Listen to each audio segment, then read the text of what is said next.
আমি ভারতকে বলতে চাই, আমরা 71 সালে যুদ্ধ করেছি লক্ষ লক্ষ মানুষ জীবন দিয়ে শুধুমাত্র একটা ভাষার জন্য। আর সেইখানে তুমি আসো জমি দখল করতে না, তোমার বাপের সম্পত্তি। পাগলে কামড়াইছে তোমারে, পাগলে কামড়াইছে। হ্যাঁ, তুমি ভুল করছো, মৌচাকে ঢেল মেরেছ। ভারত বন্ধু হওয়ার কথা ছিল, কিন্তু বন্ধু না হয়ে শত্রু রূপ ধারণ করেছে। আপনার পাশের বাড়ির মানুষ যখন শত্রুতা করবে তখন আপনার টিকে থাকাটা একটু কষ্ট হবে। তার মানে এই না যে আপনি আপনার ঘর ছেড়ে বের হয়ে যাবেন। আমি ভারতকে বলতে চাই, আমরা 71 সালে যুদ্ধ করেছি লক্ষ লক্ষ মানুষ জীবন দিয়ে শুধুমাত্র একটা ভাষার জন্য। আর সেইখানে তুমি আসো জমি দখল করতে না, তোমার বাপের সম্পত্তি। পাগলে কামড়াইছে তোমারে, পাগলে কামড়াইছে। হ্যাঁ, তুমি ভুল করছো, মৌচাকে ঢেল মেরেছ। আমি বলতে চাই, শুধু বগুড়া না, পুরো বাংলাদেশ এক এবং অভিন্ন। তুমি ওপাশ থেকে দেখেছ স্বৈরাচার পতন ঘটানোর জন্য শ্রমিক থেকে রাষ্ট্রীয় সর্বোচ্চ ব্যক্তি পর্যন্ত আন্দোলন করে স্বৈরাচারের পতন ঘটিয়েছে। আরে যেখানে স্বৈরাচারের পতনের জন্য দেশের মানুষ সংগ্রাম করে, সেখানে এই দেশের মাটির জন্য দেশের মানুষ কি করতে পারে তুমি তো স্বপ্নও দেখতে পারো না। সেটা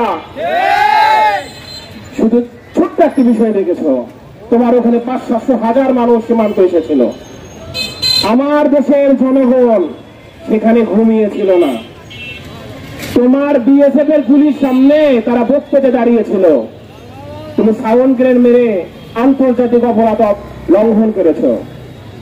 তোমাকে আমি সতর্ক করে বলতে চাই, ভারত মোদি চাওয়ালা বাংলাদেশকে নিয়ে খেলতে যাওয়ার দরকার নাই। ইউনূস সরকার যখন দেশে আসে নাই তখন বলেছিল বাংলাদেশ নিয়ে একটা ষড়যন্ত্র করলে 7 সিস্টার থাকবে না। এখন তুমি যে খেলায় মেতে উঠেছ, তোমাকে আর একটা বিষয় বলে দিতে চাই। তুমি দেখেছো ইউনূস কি করতে পারে, ইউনূস সরকার কি করতে পারে। তোমার ওখানকার 19টি রাষ্ট্রদূত একসাথে এসে বাংলাদেশে মিটিং করে গেছে। তোমার স্বৈরাচার সরকার যেটা কোনোদিনই করতে পারে নাই, যে তোমার ওখানে যে বারবার মিটিং করতো। আমি বলতে চাই, বাংলাদেশকে নিয়ে রাজনীতি করা বাদ দিয়ে নিজের দেশের রাজনীতি করো। ভুলে যেও না, এই বাংলাদেশের মানুষ যদি রেগে যায়, একবার রাগান্বিত হয়, তুমি মোদি কেন, তোমার ইন্ডিয়ার একটা জায়গাও ঠিক থাকবে না। সাম্প্রদায়িক দাঙ্গা লাগানোর চেষ্টা করেছ।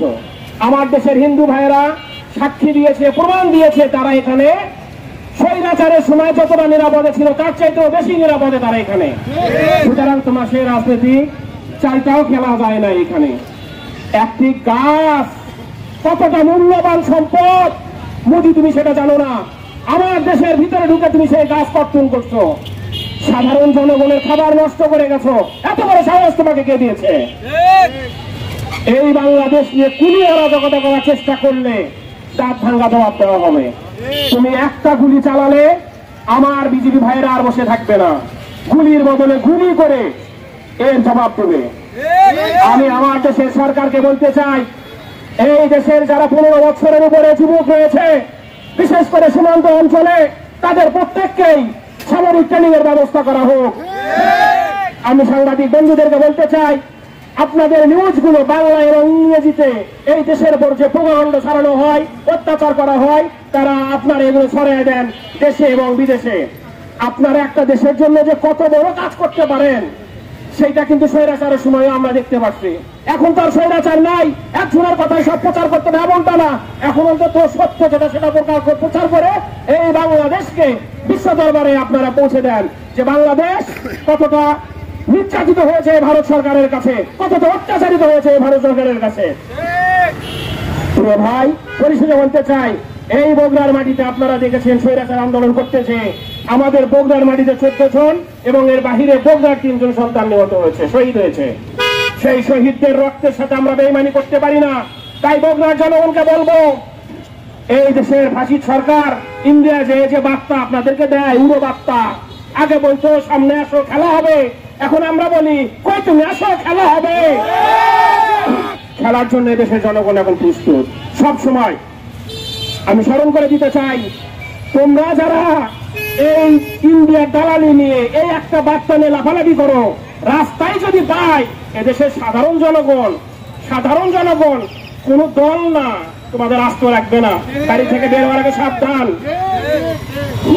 ভাই নৃশংস ভাবে আমার ভাইদেরকে শহীদ করা হয়েছে, তাদের কথা মনে হলে এখনো ঘুম হয় না। আপনারা দেখেছেন পুরো সাত মাথা কি অবস্থা তারা করে ফেলেছিল। প্রিয় বন্ধুগণ, প্রিয় দেশের জনগণ, প্রিয় বগুড়াবাসী, আপনাদেরকে বলবো প্রত্যেকটা আন্দোলন শুধু এই গণ অধিকার পরিষদের না, এই আন্দোলন এদেশের সাধারণ জনগণের। তাই আমি বলবো আপনাদেরও এরকম আন্দোলনে অংশগ্রহণ করা উচিত। আপনারা জানেন গণ অধিকার পরিষদ সেই পরিষদ যে সময় স্বৈরাচারের সময় জামাত বিএনপি ঘরের মধ্যে থেকে কথা বলে নাই, তখনও তারা রাজপথে কাজ করে গেছে। গণ অধিকার পরিষদ জীবনের মায়া করে কাজ করে নাই, রাষ্ট্রের জন্য কাজ করে। তাই গণ অধিকার পরিষদের পক্ষ থেকে আপনাদেরকে বলবো এই গণ অধিকারের সাথে আপনারা কাজ করবেন। এই গণ অধিকারের সঙ্গে কেন কাজ করবেন তার একটা বার্তা আপনাদেরকে দিলাম। এই দেশের আপাম জনগণের অধিকার নিয়ে একমাত্র গণ অধিকার পরিষদ সরাসরি সময় কাজ করছে। তাই ভবিষ্যতেও এনারা যে কাজ করবে সেটা সেখান থেকে বোঝা যায়। সবাইকে ধন্যবাদ।